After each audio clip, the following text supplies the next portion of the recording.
নমস্কার বন্ধুরা, আমার এই ছোট্ট ইউটিউব চ্যানেলে আপনাদের সবাইকে স্বাগত জানাই। আশা করি মঙ্গলময় ঈশ্বরের কৃপায় আপনারা সকলে ভালো আছেন, সুস্থ আছেন।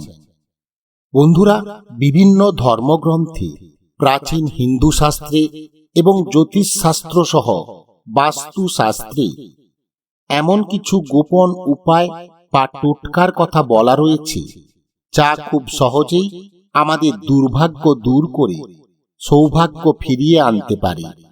আপনার জীবনে যতই অর্থনৈতিক কষ্ট আসুক না কেন, সুখ সমৃদ্ধি আয় উন্নতির পথে বাধা পড়ুক না কেন, সংসারে অশান্তি ঝগড়াঝাটি অভাব নিত্যদিন টানাটানি চলুক না কেন, সবকিছুই দূর হয়ে যাবে এই উপায় বা টোটকার মাধ্যমে। শুধু আপনাকে এই উপায়গুলি করতে হবে। বাস্তুশাস্ত্র মতে এমন অনেক গাছ রয়েছে, তা যদি বাড়িতে রাখা যায় আর তা যদি বাড়ির সঠিক স্থানে রাখা যায়, তাহলে খুব সহজেই আপনার জীবন থেকে দুর্ভাগ্য দূর হয়ে যাবে। আপনি আর্থিক সমস্যার হাত থেকে মুক্ত হয়ে যাবেন। নানান দিক হতে আপনার কাছে অর্থ আসবে। শুধু তাই নয়, আপনার সংসারে হাল ফিরবে, ঝগড়াঝাটি অশান্তি দূর হয়ে যাবে। আপনার ঘরে স্থায়ীভাবে বাস করবেন মা লক্ষ্মী। বাস্তুশাস্ত্র অনুসারে আপনার বাড়িতে আপনি অবশ্যই রাখুন নয়নতারা গাছ, কারণ এই গাছের অলৌকিক এবং রহস্যময় ক্ষমতা আপনার দুর্ভাগ্য দূর করবে, আপনার ভাগ্য বদলে দেবে। সাথে সাথে আপনার জীবনে আসবে সুখ, শান্তি ও সমৃদ্ধি। আজকের ভিডিওতে আপনাদের সাথে আলোচনা করব নয়নতারা গাছের এই বিশেষ কার্যকরী ও গোপন টোটকার ব্যাপারে, যার দ্বারা অতি সহজেই আপনি আর্থিক উন্নতি ঘটাতে পারবেন, সমাজে মান সম্মান খ্যাতি অর্জন করতে পারবেন। তাই আজকের ভিডিওটি খুবই গুরুত্বপূর্ণ হতে চলেছে। সেই কারণে বন্ধুরা, পুরো ভিডিওটি দেখবেন। আর ভিডিওটি যদি আপনাদের ভালো লেগে থাকে, তাহলে ভিডিওটিতে অবশ্যই একটি লাইক দিয়ে উৎসাহিত করবেন। আর এই চ্যানেলে আপনি যদি নতুন এসে থাকেন, তাহলে চ্যানেলটিকে সাবস্ক্রাইব করে পাশে আসা বেল আইকনটি বাজিয়ে অল নোটিফিকেশন অন করে দেবেন। ভিডিওটি নিজের পরিবার পরিজন আত্মীয় বন্ধু বান্ধবদের মধ্যে শেয়ার করে দেবেন। চলুন বন্ধুরা, মূল আলোচনায় প্রবেশ করি। বন্ধুরা, নয়নতারা গাছ সাধারণত ভারত, বাংলাদেশ সহ উষ্ণমণ্ডলীয় অঞ্চলে দেখা যায়। এই গাছটির সাথে আমরা সবাই কম বেশি পরিচিত।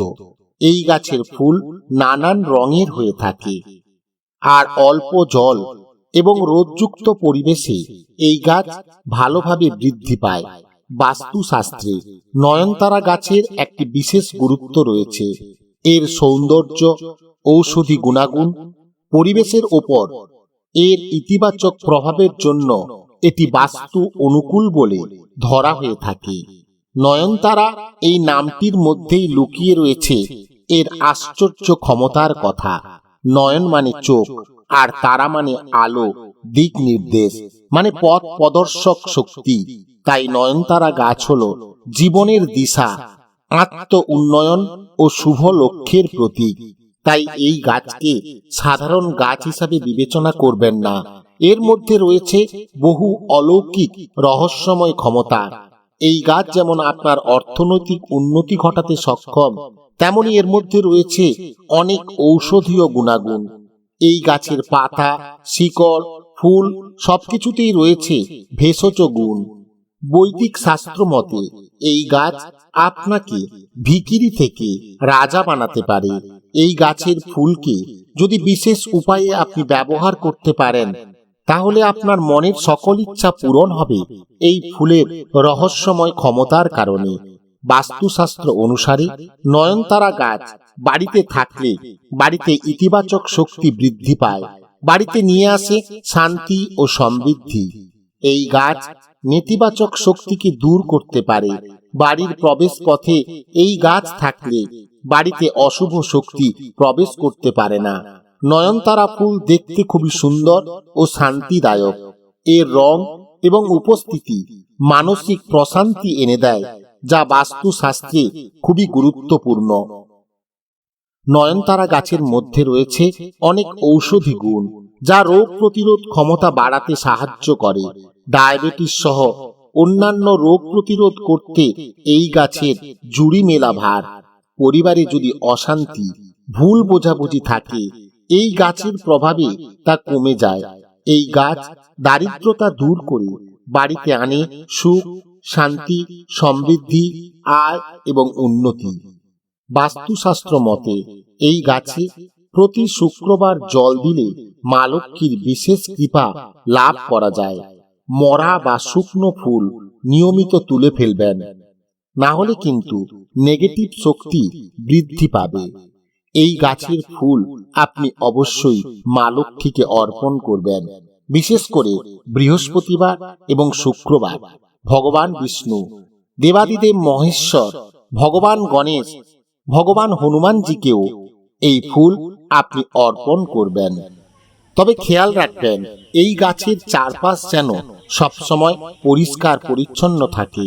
নয়নতারা গাছ লাগানোর সময় কোনো কাঁটা গাছ বা বিষাক্ত গাছের পাশে এই গাছ লাগাবেন না। এই ফুল ভোরের বেলা ফোটে, তাই একে শুদ্ধ পবিত্র ফুল বলে ধরা হয়ে থাকে। এই ফুলকে ভগবানের প্রতি ভক্তি প্রকাশের প্রতীক হিসাবে দেখা হয়। নয়নতারা গাছ আপনি বাড়ির উত্তর পূর্ব কোণে লাগাবেন। এই কোণটি নয়নতারা গাছ লাগানোর জন্য সবচেয়ে উপযুক্ত। এছাড়া আপনি দক্ষিণ পূর্ব কোণেও লাগাতে পারেন পূর্ব দিকে। তবে শুকিয়ে যাওয়া বা মরে যাওয়া গাছ বাড়িতে রাখবেন না। নয়নতারা গাছ যদি জীর্ণ হয়, তাহলে আপনার বাড়িতে আসবে দুঃখ। অকারণে আপনি ঝামেলায় জড়িয়ে পড়তে পারেন। তাই নিয়মিত এই গাছকে জল প্রদান করুন এবং পরিচর্যা করুন।